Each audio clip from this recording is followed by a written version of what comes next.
got to change that. I Ashley, just hit recording now. yeah, Ashley we have to already change that. So All right, it's about a couple of more minutes. Yep. a couple more minutes and I'll Yeah. welcome everybody, then we can get started. Yeah.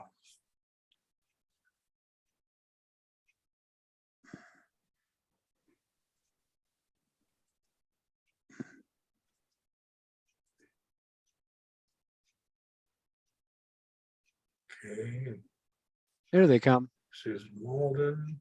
I know, let's make sure I got everybody here. Okay. More than more coming in, I gotta click them on, so, Yeah. yeah. Hi, Jim, how you doing? Gotta unmute yourself, kid. Unmute. James. If you want to make me co-host, I can let people in. Well, all right, you want to do that, it'd be great. You know, do Yeah. that, Jim, it'd help. You need to make me a co-host though. I do, huh? Yeah, so That'll cost you. I think you can go to my my button and make co-host. So there should be like 3 dots over my Yeah, name. I see. And then it should ask you to make co-host, and I can let everybody else in. Oh, wait a minute, it said, wait.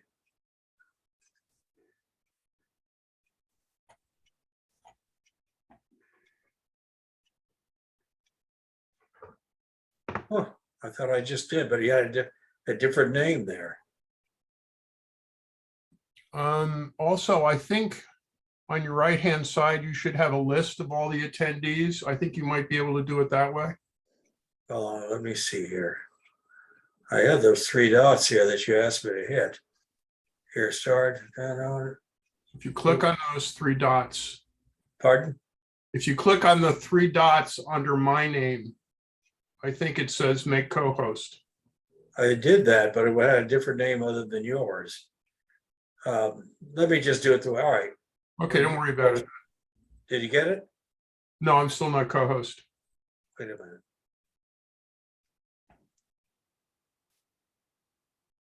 Has to start video, chat, hide, make host, make co-host. Here we go. Yeah. No, it says Jacqueline Lucier. No, that's not you. That's not me, obviously. Well, maybe I can do this way.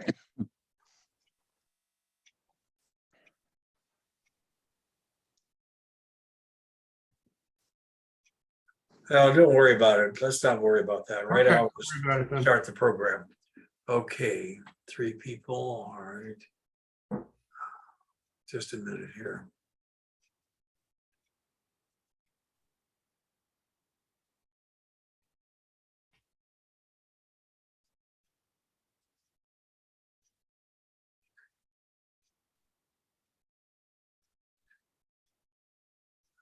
Okay, let's start now, Tim. Okay. All right, I just want to welcome everybody. This is the 11th Saturday in 2022. We're back on schedule. It's good to see many of you back on here. And we have 3 people on today. And I want to start off with one, which is going to talk about medals and awards. Professor Timothy Westcott is Professor of History and Chair of the Department of History, Military, and Political Science and Interdisciplinary Studies at Park University in the state of Missouri. And if you want his email, I'll give it to you now. He'll give it to you later again. It's tim.westcott, that's 2 T's at the end, at park.edu. All right, Tim, you want to give a little point about you want to add? No, I believe Randy is probably, if not in Europe, on his way. So as vice president, I want to welcome everybody to our monthly presentation. You'll see a couple people on the screen. One's Ashlyn Weber and the other is Josh Weston. They are my colleagues at the George S. Robb Center for the Study of the Great War at Park University. If we go to share screen, we can pull that up, and then I'll let Ashton and Josh introduce themselves, and then we'll start the presentation. Ms. Weber?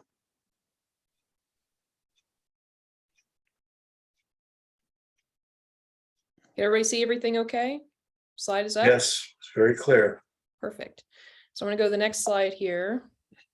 Uh, My name is Ashlyn Weber. I'm the Associate Director of Research and Initiatives at the Robb Center. I graduated from Park University in 2019 and have served in my current position since January of 2020. When I was in my undergrad, I worked for this project in this department. So I've been doing this for about 4 years now. The years kind of blend together. A little bit about my job in the presentation we're about to give. In capacity with the Valor Metals Review, which is what we'll be presenting about today, I confirm the service members for review and maintain their files and collections. So my side of the office primarily works on creating a life narrative of each service member off the battlefield. And once they're confirmed for investigation, service members will be sent over to Josh Weston. Hello, everybody. I'm Josh Weston. I'm the Associate Director of Military Research here at the Georgia Robb Center. I also, like Ashlyn, have been working on the project since I was in my undergraduate. And upon completion of that, I was promoted to the Associate Director of Military Research. I'm a United States Army veteran. I served with the 101st Airborne Division, 551st Military Police Company. And this project means a lot to me, just given, the brotherhood of service members just in general, as well as my passion for World War I, World War II, and so on and so forth. My primary job is to complete what we call engagement templates for each service member that we qualify for the Valor Metals Review.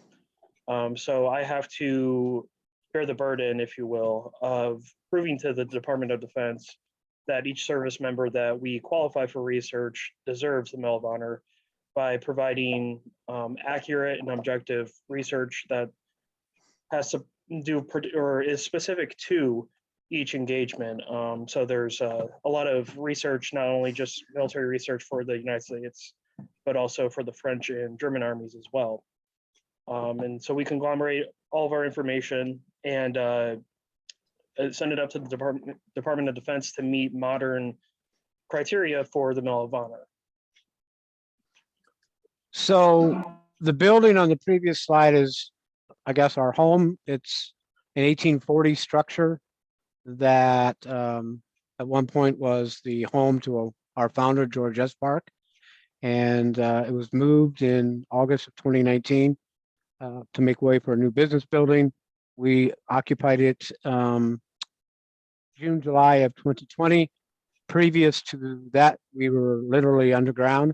If you don't know anything about Park University at the time, we sit on a set of caves, and we have a huge academic underground, along with the commercial underground, where we rent space.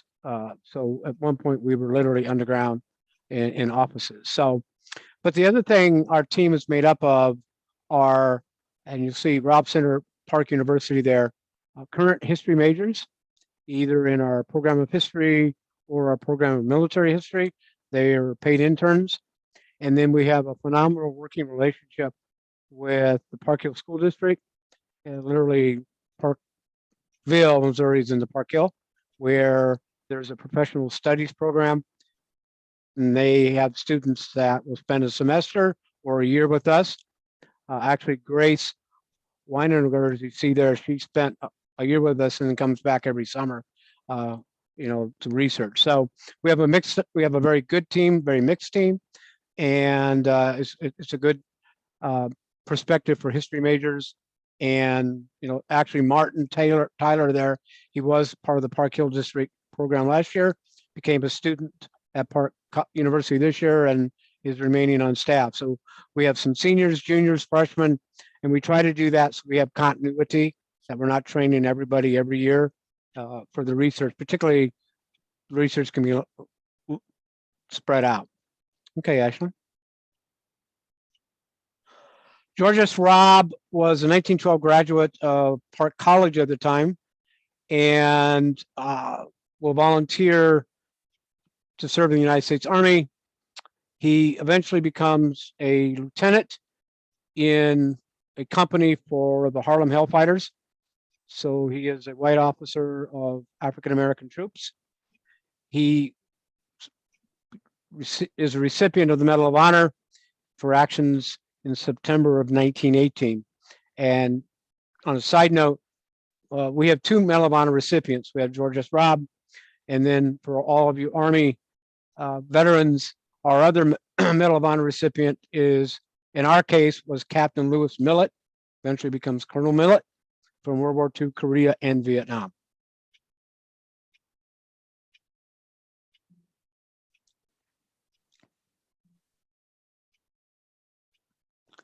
So what we've tried to do here is break down, when we do public programming, how many of the demographic groups that we look at. We are authorized under the National Defense Authorization Act of 2019 to do what is called a systematic review, Valor Medals review. And we are authorized to review these 5 demographic groups: African Americans, Asian Americans, Hispanic Americans, Jewish Americans, and then Native Americans. It is the broadest systematic review within DoD, where we've taken all 5 groups. It is the only systematic review of World War I. So here you can sort of see the breakdown of those groups, how many have actually been Medal of Honor recipients. And if we all know our World War I history, 3 of those basically have been in more recent decades and not necessarily, and not subsequently right after the war. And then how many, to the best of our estimation, how many of those demographic groups actually served in some capacity in the military during the war. And we say the war for this purpose is 1914 to 1918, although our mission statement carries that out to 1921 with the Polar Bear expedition and the events over in Russia. So out of 120 service members at this point, 7 have met those demographic groups. Ms. Weber? So why? And, this question comes up all the time. Why have you decided to seek authorization or recognition for service members of over 100 years ago? At this point, there are no living service members, although I will mention here that there are 4 living daughters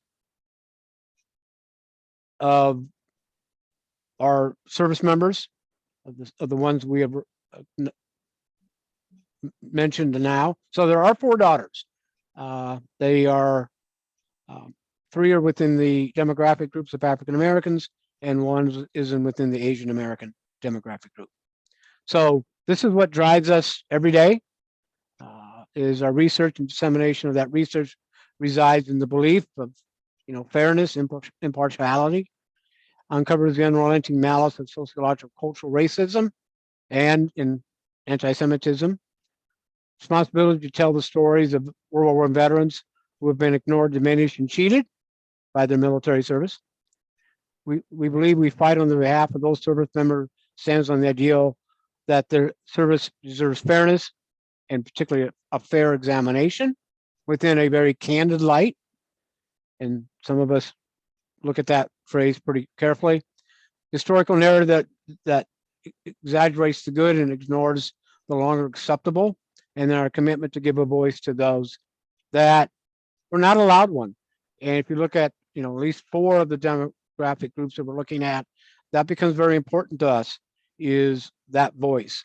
How can we better communicate, make a commitment to that voice that may not have been able to be told? Ashlyn? So this sort of gives you, I guess, in some sense, the background to the Valor Medals Review, the authorization. We have a 5-year period. We did receive a 1-year extension due to COVID, and National Archives and most of those places that we would need to get research from was closed. The National Archives Personnel Center in St. Louis is just now getting some stuff to us that we submitted like 3 years ago. Very slowly. Ashton will allude to that very slowly. So we have until basically December of 2025 to submit what our nomination packets to either Secretary of the Army or the Secretary of the Navy for their further review upon our thoughts, our packets. The 20 packets that we have submitted, the average size of the packet is approximately 125 pages. Ashlyn?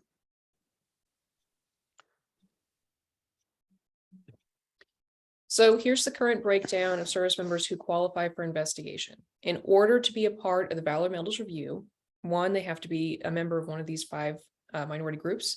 And this is an and/or situation.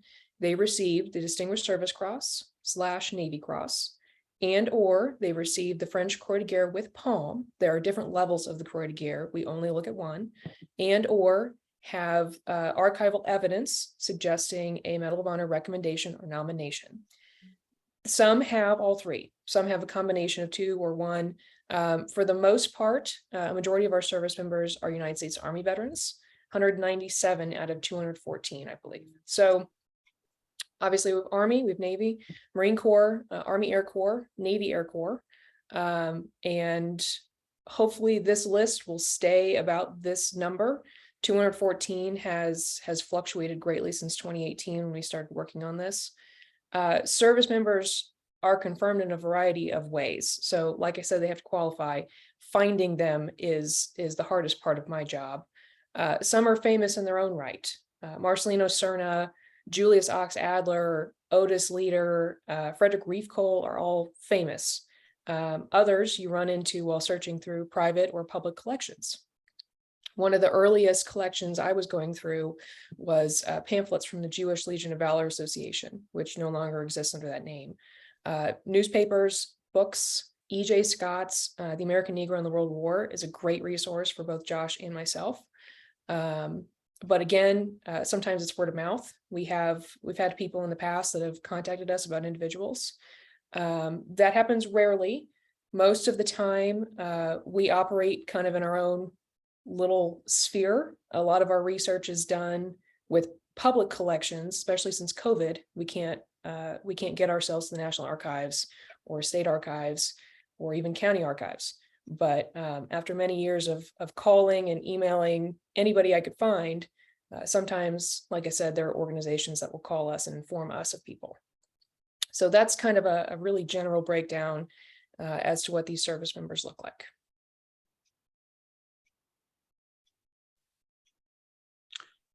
So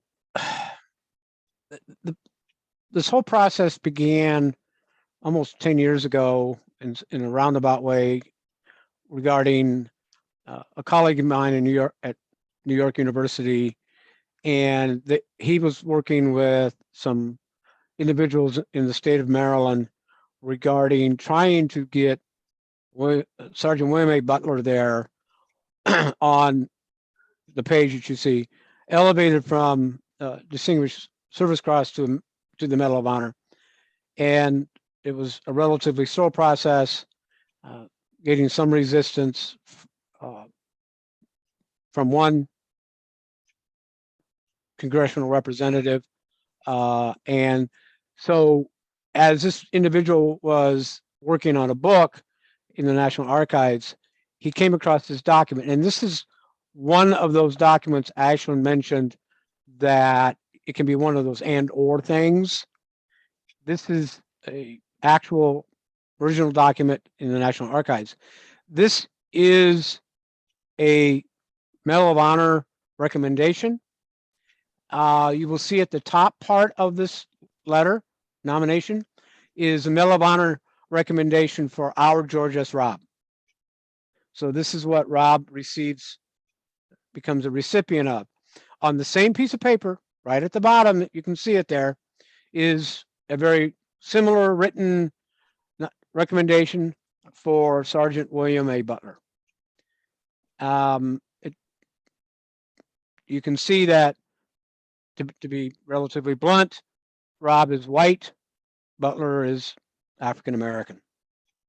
So this led us down to this process of this working with the World War I Centennial Commission and getting our legislation. So we have 10 of these, to be honest with you, of actual National Archive documentation that individuals, 10 individuals, were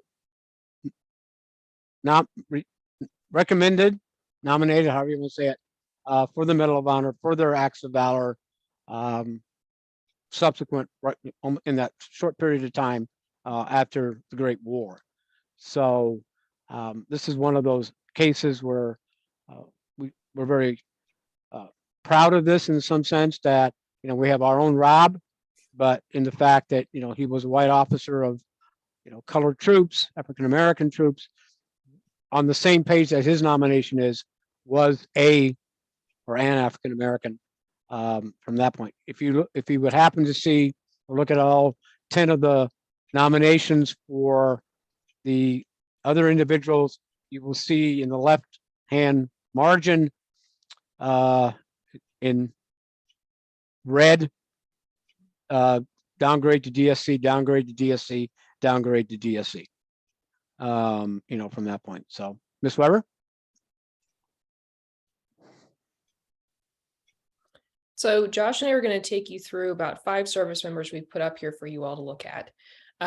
We picked these 5 just because they have some great primary evidence that is really pretty, and they have pictures. So of our 214 service members, we have only about 55 that we actually know what they look like. The rest, we have no idea. We have 1 service member that has audio, so we know what he sounds like. And then we have 3 service members we have moving real footage of. So it's amazing to see, first of all, their faces, but it's amazing to see what materials have made it through families over the years. So Sing Lao Key is our 1 Asian American. He was born in Saratoga, California, but resided for most of his life in New York, Chinatown area. He was a man of many talents. He was a restaurateur, a businessman, translator for the American Immigration Service. He died in 1967 of natural causes. So I think Josh may have a few comments about him too. But if you have any questions about these service members, they have information up on our website, which we'll cover a little bit later. Yeah, so Sing Key, I'm really pushing for him. His story is one that's pretty amazing. We have a documentary. Currently, we are getting ready to travel to a few cities to premiere within those cities, called More Than a Medal, and Key is actually featured within it. But so Private Key was on Mount Notre Dame during the First World War with the 77th Division, and his actions were beyond incredible. What he had done is just across one of the rivers nearby, the Germans were observing Mount Notre Dame and the 77th Division in their movements. This is just prior to the Wazain offensive. So clearly there was a lot of communication that was getting involved to organize the attack. Before this attack occurred, the Germans began bombarding the 77th Division with artillery and chemical warfare. Gas warfare is a big thing during the First World War, as we all know. Eventually, Mount Notre Dame, where Key was at, in all sense of the word, pretty much got abandoned, except for him, who operated a communication post virtually by himself, communicating the movements of the 77th Division and where everybody was at was, the happenings of the situation in that moment to headquarters in the back, who was then relaying information back to him, and he was relaying the information back to the companies nearby.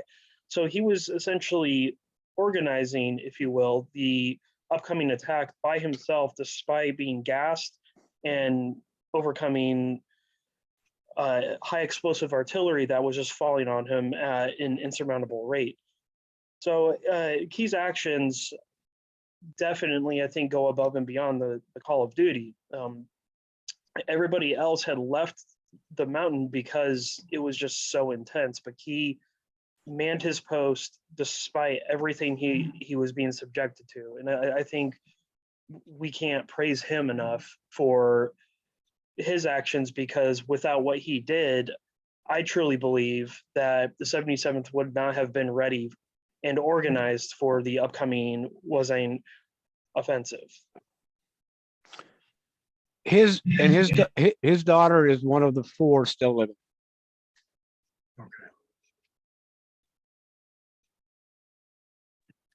So up next is Norman Frank Henry. He was born in Jersey City, New Jersey. He lived in Chicago and Milwaukee for a majority of his relatively short life. He was an electrician, a plumber, a chauffeur. He had a number of jobs, but suffered from some very serious health issues later in his 20s and died in 1929. From the VA files that I've seen, they could not determine whether or not it was related to his service, but there were symptoms of seizure-like conditions. So he would go bouts of weeks, if not months, where he would be totally and physically exhausted. So he is a great example of a service member we have that doesn't make it out of the 1920s. And we have plenty similar to his situation. But he was another really fun one to work with, because there are very distant family members still alive. And there are a number of smaller organizations that have dedicated some articles to him in the past. So he was a great one to work with, because there were people that you could talk to about him. That happens very rarely. Yeah, and Private Henry, he served with the 93rd Division, the Blue Helmets. And even though that there were 10 American divisions that actually ended up serving with the French and British, the 93rd Division served their entire time in Europe under French command. And he was part of a machine gun company, and because of his coolness, he was able to help repulse an attack, even though he was in direct line of sight of German artillery observers. It's similar to what Key did in certain situations, but it's stories like these that we so often overlook and don't hear about. And it just makes me really proud to be able to be one of the few people in this world that's actually able to discuss his story and provide background to not only his military record, but also his life.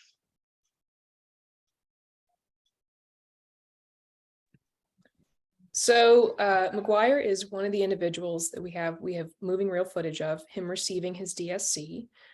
He was born in Elgin, Kansas, a member of the Osage tribe. He's American Indian. He lived in California for most of his life and was a businessman. He lived a very long and happy life, from what I know, and died of natural causes in 1961.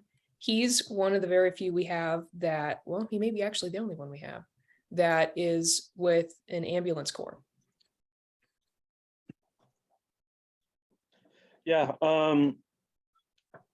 Ashland's right. He served with the ambulance corps.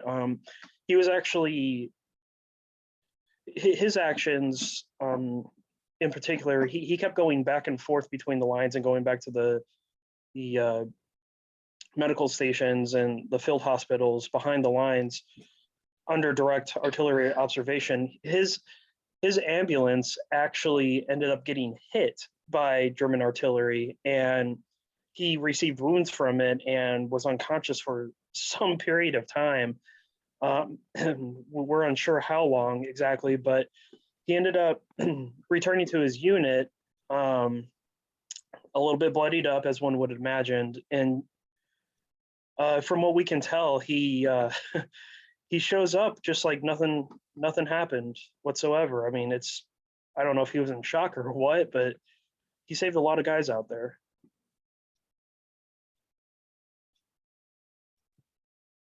So Frederick Louis Reeve-Cole was one of the individuals I mentioned earlier as being famous.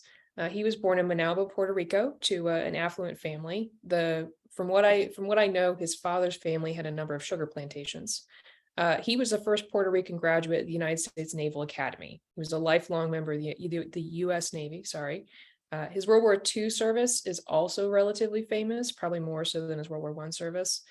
So if anybody's ever interested, just Google him, and there's so many resources on him.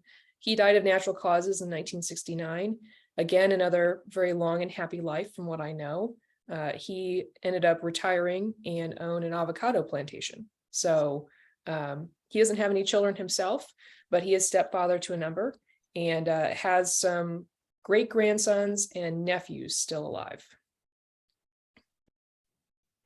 Yeah, he was he was actually serving on the USS Philadelphia during the First World War, which in 1912 actually became a prison ship. So he was guarding the prison ship. I believe he might have been in command.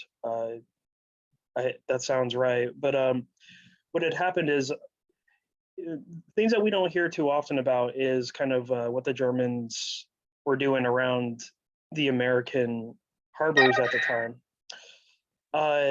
So the Germans actually sent a submarine nearby. I believe it was in New York. But he ended up seeing a periscope from a German submarine and ordering his crew to fire at it, which eventually drove the German submarine away. But one of the few times that we can actually provide a clear example of when the Germans were very close to our shores and somebody actively engaging against them. So last but certainly not least is Samuel Glucksmann, born in Lviv, Ukraine, then was known as Lemberg, Austria. He is one of our Jewish Americans of plenty that are in Eastern Europe, or maybe a bit south of that, that are being drafted into the military in their home country and leave. So he immigrated to the United States in 1905 through Montreal, Canada. So he was here for a relatively long period of time before his service. After his service, he worked as a miner in Norfolk, Virginia. He died in 1947 of an unknown cause and has no family remaining. Yeah, Glucksmann, as I mentioned earlier, I'm a United States Army veteran, and you know, us Army veterans, us soldiers, we typically have that rivalry, not just within our divisions and everything, but against the USMC, you know. But either way, you know, we're proud of each other despite what branch of service that we served in. And Glucksmann was a Marine. And despite that, the Marines were serving under the American 2nd Division of the U.S. Army. The Marines really began finding their feet during the First World War, and Glucksmann was one of them. He ended up capturing a German soldier and forcing his now prisoner to bring him to a trench and find 20 plus more German soldiers, and he took over 20 Germans prisoner and brought them back to Allied lines, which, you know, not only provided less resistance against the Allied forces, if you know, by a technical standpoint, but it also provided really valuable information from some of the prisoners that they ended up capturing.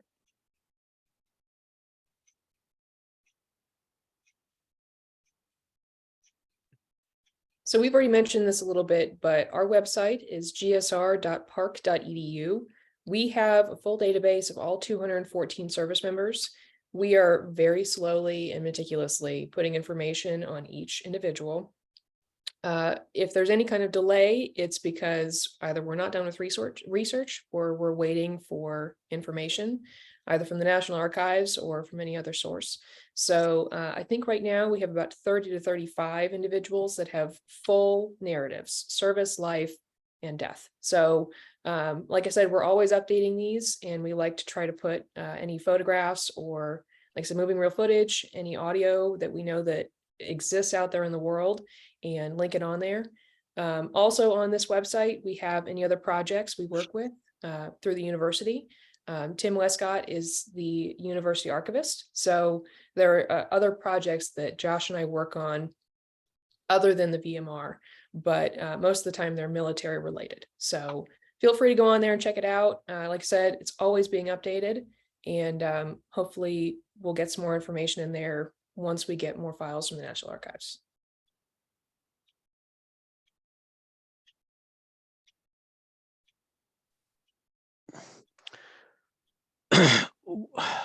One of the questions us three always will receive, it happens at least once every presentation, is, well, how can you prove how can you prove there was racism? Well, the binder that you see in front of you is a 5-inch thick binder, and every piece of paper in there is a DoD document, the United States Branch of Service document, an officer's report, and somewhere on that page or pages is something related to racism, more regarding the African American troops than some of the others, but that is somewhat what we base our social justice statement on. But some of those, why we do what we do is, I can't correct those documents, but, and, from that perspective. So we always try to show the fact that there is documentation of racist opinions, attitudes, and in some sense directives, from that point. So when the project is not federally funded, we do not receive one dime of federal subsidies, finances, nothing from DoD, from that point. That was a conscious decision by the three of us and some others we were working with when we were attempting to get the legislation blessed by DoD, but also through Congress. And part of that thought process was that we did not want to be dictated by DoD of which group we did first or how we processed our research. So we are all funded by philanthropic endeavors, foundations, corporations, individuals, and so on. So, from that perspective, we've, as any good person trying to fundraise, we've tried to come up with means in which individuals, foundations, corporations, families, however we want to do it, can assist us in that research. So in our case, we have 2 levels of what we call Adopt a Hero program. This is sort of the levels. We accept all donations, from that perspective. But this sort of gives you an idea of how we work, why we do what we do, but the fact that we receive no federal funding or state, and I guess in some sense either, the process of doing our research.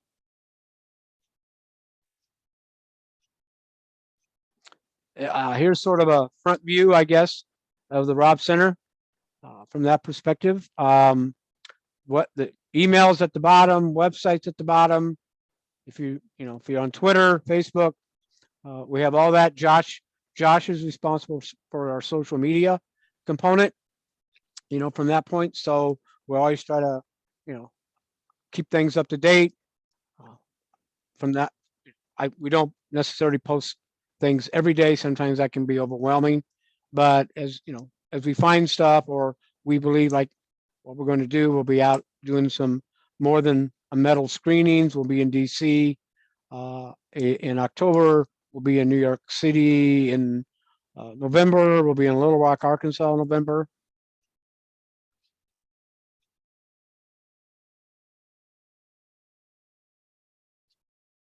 Ashton, you want to read the comment, or Josh?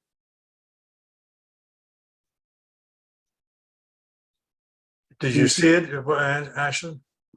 Yeah, I just saw it. I don't personally work with Pershing. I will let Josh take that over. We do have a copy of it in the office, so I assume so.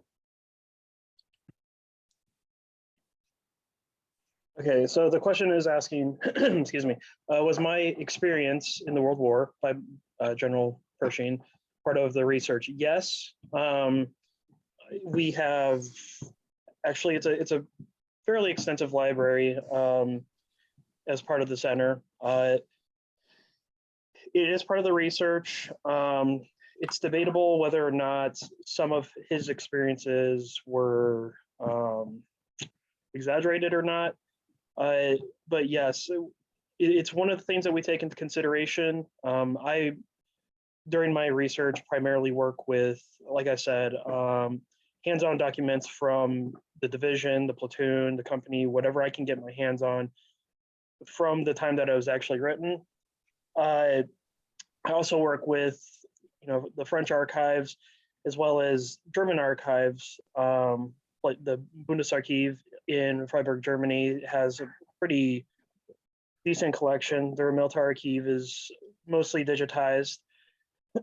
So there's a lot in our research for finding the answers of what is correct, what's not, and puzzling everything together. That's definitely one of the things that we consider, but it's a small component to the overall puzzle, the picture that we're building. Other questions? Comments, thoughts? I have one, if you can handle it, Tim or Ashlyn or Josh. And that is that in your research for this, did you meet any obstruction or continuing prejudice that you found based on what you found? You mean currently? Yes. Yeah, I'll handle that one.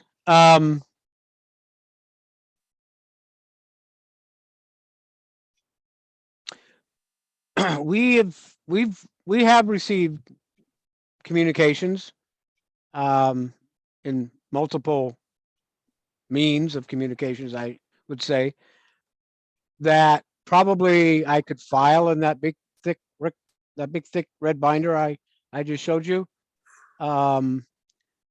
That I read them. We all, three of us look at them, and just to be aware, if we believe it's somewhere that if the source is somewhere relatively in the geographical region where we are, we have an obligation to inform certain individuals on campus.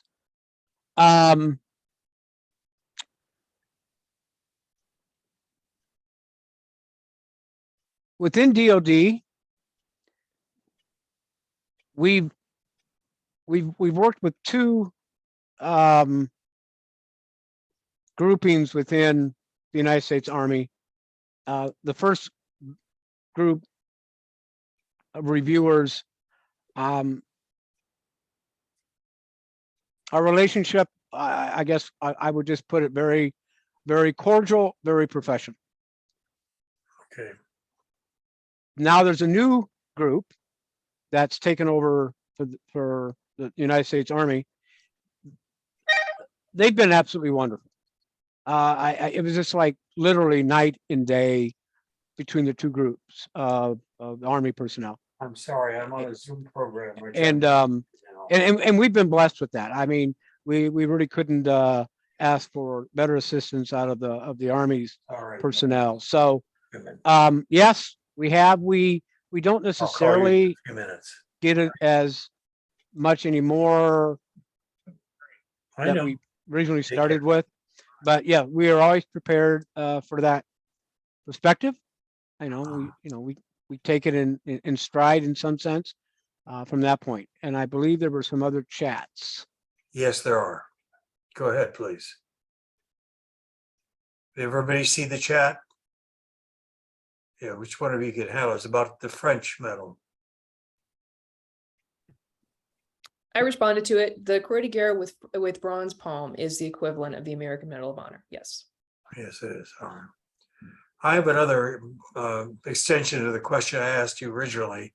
Sure. And that is the fact is that there were many German Americans who were actually victims of high prejudice during World War I, even though they were one of the largest, in fact, the largest, a single immigrant group to America from Europe.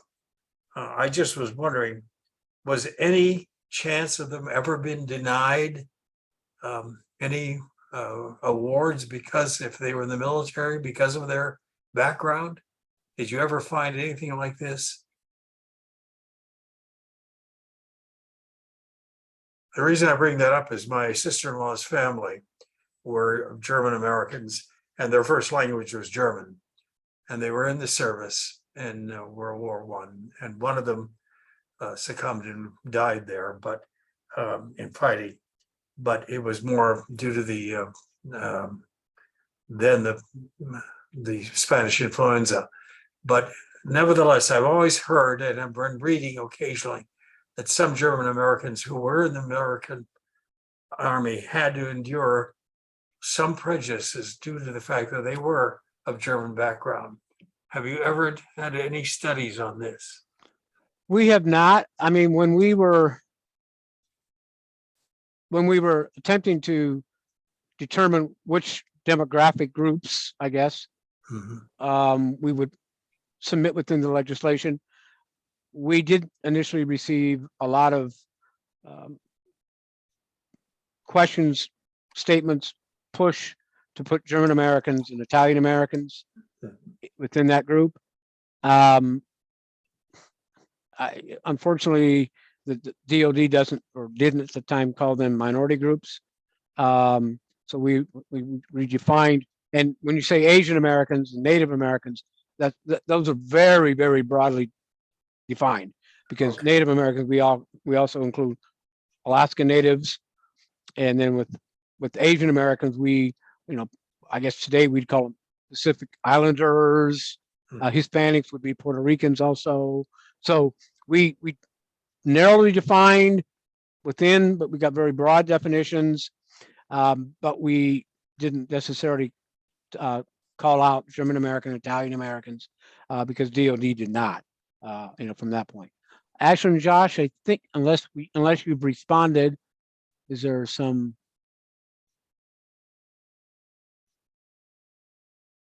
I responded to Jackie. I Okay. do not know off the top of my head how many Medal of Honor recipients also have the palm. I'm sure there is data on that. I don't know it. And then to Phyllis, has the Medal of Honor ever been rescinded? Yes.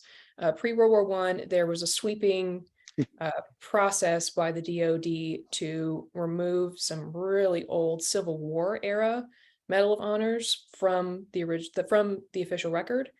I don't know how many. I have not heard of that happening since then. The standards around the Medal of Honor were rapidly changing around 1919.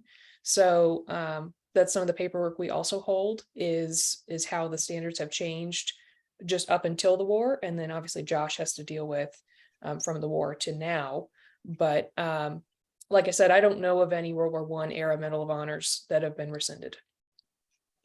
And part of that reevaluation of the criteria, maybe pre World War I, within World War I, was based somewhat on the scenario that happened during the Civil War, where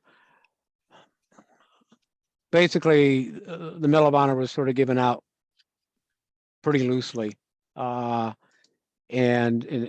eventually some individuals felt that it kind of lessened its value of valor. that symbol of valor. So they did go back and take some. And I want to say it was like the number that they quote unquote rescinded was in the 30s, but don't quote me on that. It was 911. 900. You can coach Scott. Yeah. Coach Josh. Because he has to track all that. So 911.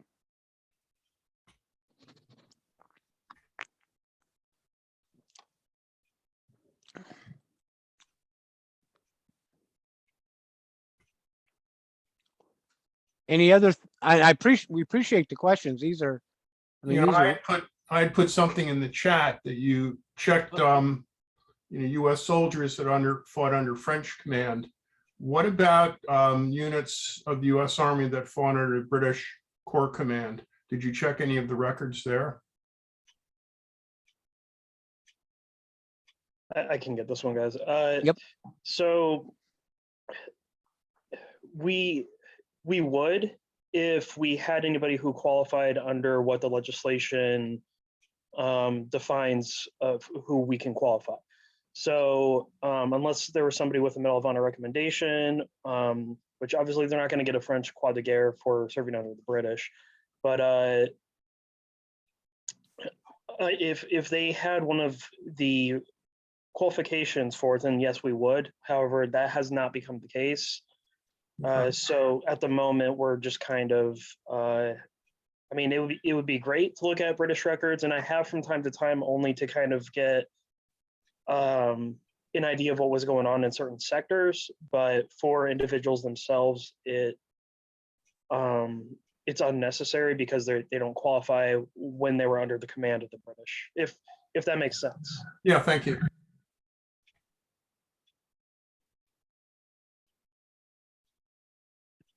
So there's- the Army and Navy determine, oh, sorry, Josh, go ahead. Oh, okay. I was just going to say there was another question about if we've accessed the Army War College records, like after action reports. Yes, that's a heavy thing for me. I've got binders and binders and binders, to say the least, of after action reports and summary of operations and correspondence, all this different stuff. So yes, we have definitely, whether it's digitized, we've also made some friends along the way, which has always been nice, who have sent us records. They've either had them in their own possession and put them onto a flash drive or a CD and sent them to us, or we've gone to College Park and done our own research and have acquired said records. Yeah, no, we have, again, binders and binders full of paper documents, as well as a lot of digitized information that's either held within house or available to the public. I hope that answers that question. Oh, there's also one directly to me. In my military background, did you have to rapidly write in AAR? I have kind of. Under one of the situations that I was in when I was serving, I did have to write what was the equivalent of an AAR, but it was only within a couple hours after the fact. The adrenaline was still in my system, and there was a lot of fogginess to what I was saying. So the information was kind of mixed. With other situations I had been in, especially being military police, there's a lot of record keeping and things like that. You wait till the end of shift typically. At least that's how our company did it. I was able to process everything that had happened throughout the day, and it was a lot more clear.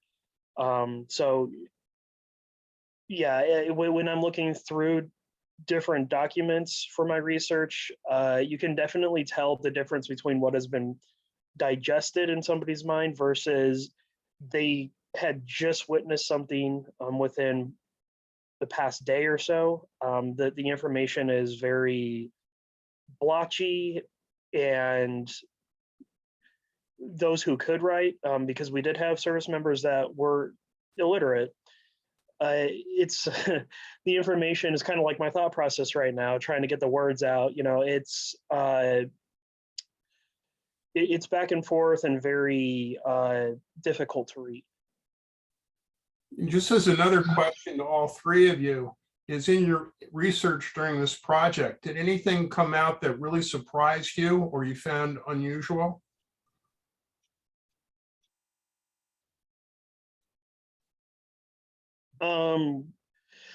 One thing, and it's actually in the documentary as well. Sorry guys, I keep just kind of taking over. I came across certain orders from a certain very prosperous American Expeditionary Forces general. I think we can all allude to who that might have been. Essentially, in the most nutshell way, telling the French, do not award African Americans Valor medals, if you will. Really interesting. He essentially says they are not of the same level as us. They do not deserve the same recognition as us, because his fear was that that's what would happen, is they would be recognized as equal to whites, if you will. It's very clear in his orders, and they're not really orders, but they're more strong suggestions to the French command. Interesting. Not surprising though. No, it is not. I have a question to, Ashland, go ahead. did No, go any, ahead. It's fine. Hang on. oh, Ashland, go ahead. And then I'll follow up with my experience, but go ahead, Ashland. Go ahead. Yeah, sorry. So in general, Josh's experiences, and probably Tim and I's both, is the same, but on different levels. So I work a lot with the service members on a personal level. And in the early days, when we were trying to understand what racism looked like, what anti-Semitism looked like, what kind of evidence are you going to be able to find on a national sense, but then in a personal sense, in the region that they're in Mora County, New Mexico, what does it look like somebody going into the service and then coming back? What kind of experiences did they have when they came home? And there were plenty of times, and there still are plenty of times, where little cruel instances of injustice you can see with your own eyes. One great example we use a lot is going through VA files and individuals that come home with any kind of disability, mostly physical, but also mental. You can watch through the documents, if we have the documents, maybe a slow progression into a worsening state, again, either physical or mental. So we have plenty of service members that don't make it out of the 1920s, don't make it out of their 20s. And that's for a variety of reasons, but, you know, them trying to get any kind of healthcare, them trying to become a member of some organizations. The Alabama Gold Star Index was run by the state of Alabama, and they were trying to come up with a big database of Alabama service members from the war. And a number of our African-American service members tried to join, but were denied by the organization because they were Black. So just little things that kind of build up over the years, that you see it so often that it just gets kind of annoying. It gets terribly depressing the longer you work with it. So that binder is certainly not a fun one to flip open. And then to Phyllis, to answer your question, who mandated the criteria changes? The Army and Navy determine what their standards of Medal of Honor are. So I believe the Navy, right before World War I, had the Medal of Honor could only be received by officers. That's no longer the case. So it could be little changes, but they had to be put forward in legislation and were approved by Congress. So I want to tag on to Ashland a little bit, and I have my own. What you will see, particularly in the medical records, is if you look at the progression, in order to receive full VA benefits, let's say, you had to have verification of 10% or more. If you start looking at particularly the African-American medical records, you will see 9.7, 9.8, 9.2, not over 10%. Just a little bit below 10%, so they can't get full VA benefits or military benefits. I think mine goes back to an experience we had that goes more to why we do this every day. I have the pleasure most of the time to call descendants if Ashland can trace them. And early on in this process, I made a phone call to Ritz outside Philadelphia, told her who I was, what we were doing, was she related to this particular person, and so on. Nice conversation, and pretty soon the phone goes silent. I thought maybe we had got disconnected, and pretty soon I could hear someone weeping in the background, and she eventually came back on, and I said, "Ma'am, are you okay?" And through her emotions, she basically said, "We've waited for over 100 years for this phone call." So they do get personal to us. We have 214 new relatives in some sense. And it's those descendants that we do. We saw some in Chicago early last month from that point. So there is a personal connection in that sense.